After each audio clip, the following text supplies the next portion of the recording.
All right, welcome back to Local News Live. I'm Victoria Shirley, and joining me here is Hawaii News Now's Jonathan Sapi. Jonathan, thank you so much for being with us today. Aloha. How's it going, Victoria? We got a lot of travel news to get to, especially with the holidays right around the corner. Yes, Oh, and I keep getting emails saying, quick, flash sale, buy your plane tickets now. So I'm like, okay, what trips can I go on? So I can't wait to hear your tips. Some airlines are critical of the Department of Transportation's latest efforts to deal with flight delays. What's going on there? well, we've been talking about this a lot in Unraveling Your Traveling, and let's just get right to the latest update. So here's what's up. Major U.S. airlines are criticizing the Biden administration's latest plans to publicly pressure them into offering additional passenger benefits. So this is coming from a group that represents the nation's largest air carriers. It's called Airlines for America. The group and the Department of Transportation both declined comment on the specifics of the government's new request and plans, but Reuters reported the ask is that airlines commit to providing travelers who they delayed by more than 3 hours with credits, frequent flyer points, or $100. So Airlines for America said the update threatens to cause unnecessary additional confusion for the traveling public regarding a range of reasons and causes for delays, which include weather and, of course, that air traffic control staffing issues. You'll recall we were talking about this a lot this summer, that in that prior to Labor Day, DOT rolled out that so-called dashboard that sort of lays out benefits and rules for the 10 largest U.S. airlines. And so far, I've checked it out a few times. Haven't used it too much, to be honest. But this is all in response and continuing efforts by the Biden administrations to deal with all those problems we saw over the summer with cancellations and delays and backlogs. Get this summer saw more than 56,000 flight cancellations. That's a big number. Wow, So huge we'll just number. have to see what this latest pitch by DOT means for the airlines and for public passengers and how it all unfolds and if they're willing to budge, but it sounds like they're not. Only time will tell there. I dread those flight delays, so hopefully they can get something worked out. All right, sticking with the travel industry, we're hearing a big merger is happening in the travel industry, and that seems to be moving forward. So which segment of the travel industry are we talking about here, Jonathan? We're still talking airlines, and this is big airline news. Airline news. It broke over the summer, and it seems to be moving forward. Like you said, we're talking about Spirit and JetBlue, one step closer to merging and becoming one airline. CNN did a report on this. I'm going to turn it over to Jen Sullivan with more on that. Clearing another hurdle to join forces.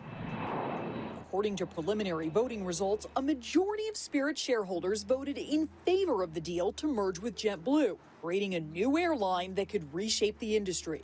If they're no longer in the marketplace, I worry about what impact that's going to have on airfare.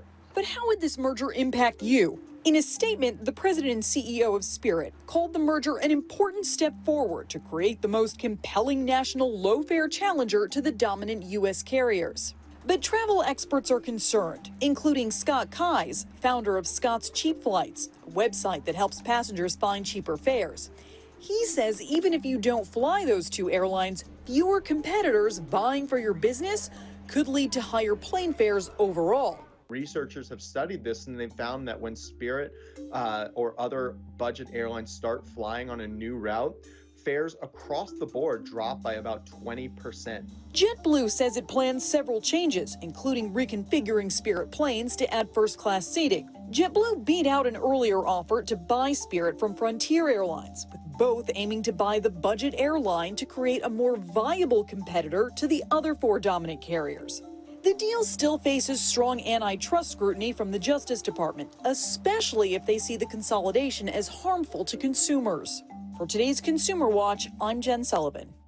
So the ever-changing airline industry right there. There's the update. A new airline forming, really two old ones making one airline one step closer to reality. And the concern there is competition. What's it mean for the competition? And more importantly, what's it mean for the prices for me and you? And that's really what I'm worried about. That was Scott's Cheap Flights there, spokesperson and founder, I believe, was speaking in that story. Great insight there to what happens when those budget carriers move in to a new market. And that's something we're talking about here in Hawaii as well, when there's rumors of Frontier moving in and moving to other places as well.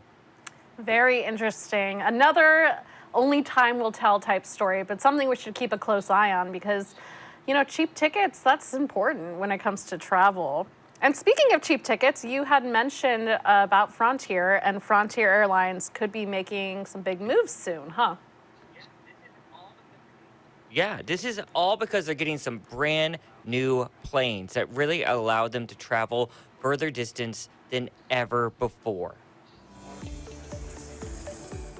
Frontier Airlines is setting its sights far from its home base in Denver, Colorado, with its order for 18 of these new long-range Airbus A321 XLRs.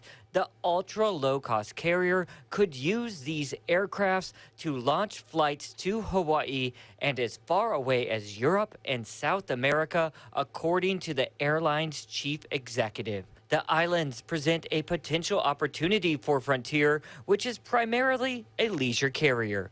But the prospect really seems iffy. When asked about this, Frontier's chief, Barry Biffle, said, quote, "Denver, Hawaii isn't the market that California, Hawaii, or even Phoenix, Hawaii is. You see, air travel demand for the Aloha State is highest west of the Rocky Mountains. Denver, of course, sits on the eastern edge of the Rockies. And there's an interesting history of discount service to Hawaii. Ultra-low-cost carrier Allegiant Air attempted to enter the market from the U.S. West Coast back in 2012, but ended the service in 2017, citing insufficient demand for its product. So you're right, it's another one of those time will tell. So those new planes are scheduled to be delivered to Frontier in 2026. We're gonna have to wait and see where they exactly choose to fly with them. A lot of people, including that CEO for Frontier, really speculating about Europe. It's an important market. You've seen demand just skyrocket over the summer as we come out of the pandemic. A lot of people traveling to Europe, and that's why there could be a need for more flights, and they might really focus on there. Obviously important to where I am is the rumors that they could inch their way into Hawaii with these new planes, but they're also talking about South America too. They see that as a possible opportunity as well. So ever-changing airline industry, and of course you saw in that earlier story, Frontier missed their bid or was outbid with that merger deal. So this could be their next effort to amp things up for their company.